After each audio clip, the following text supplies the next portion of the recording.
Hello, I am Meet and in this video we will be exploring the changes that will be added in Golang 1.24. We are just going to look at only a couple of them in this one, namely the split sequence and split after sequence. Let's first look at split function from the strings package. The split function, which is already there in the strings package, is used to split a string with the given separator. And the split after function is used for splitting the string after a separator. That is, the separator is included in the first part of the split, whereas in the split function the separator is removed. So let's create a simple example of CSV file. Let's say we have a CSV file with the fields like ID, first name, last name, email, and so on. We can use the split function to split the CSV file on the new line character, and then further use it to split the individual row with the comma as a separator. So let's start by creating a simple Golang program. Load the CSV file with that data.csv. This will be the file where we store that data, and splitter will be the comma. And we'll first read the file using the os.read file function from the OS package, and we'll log out the errors or panic out this from the program. We store the CSV data into CSV bytes and then convert it into string, just because we can print those out.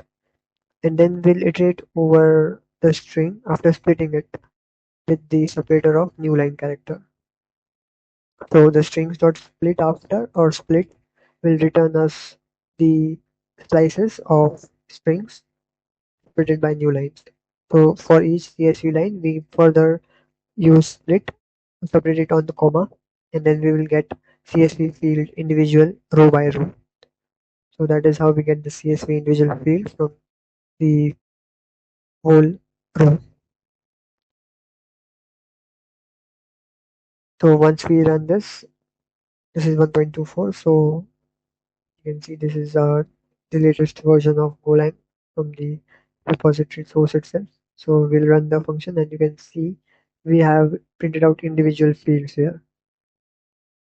So you can see that there is a field repeated over here, but what we want to do is we want to add split after here, because let's say we want to have the splitted as the new line character as present in the last sequence as well. So we will get a nice formatted string that will show the show the row is separated from the next subsequent row.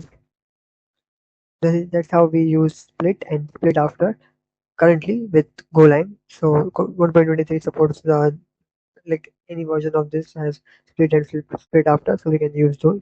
But with 1.24, what we can do is we can have split sequence and split after sequence, which doesn't return slices of strings. It returns an iterator, so where we can directly iterate over those lines. So strings.lines will give us an iterator from the string separated by new line characters. And similarly, split sequence will return us a iterator over a particular string with that separator.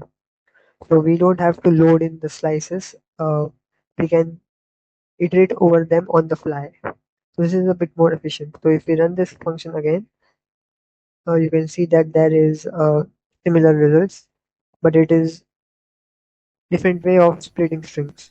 If there are lots of different, there is a huge chunk of string that needs to be passed, then split sequence will be much more efficient, and it will be much more easier to load those strings individually rather than loading it entirely at once using the split function or split after function, because that actually loads the whole slices of string in one go. So split function is used when those splitted string needs to be used multiple times, and if we have large chunk of string to be loaded at once and the memory is limited, we can use split sequence to iterate over the splitted strings in a single go.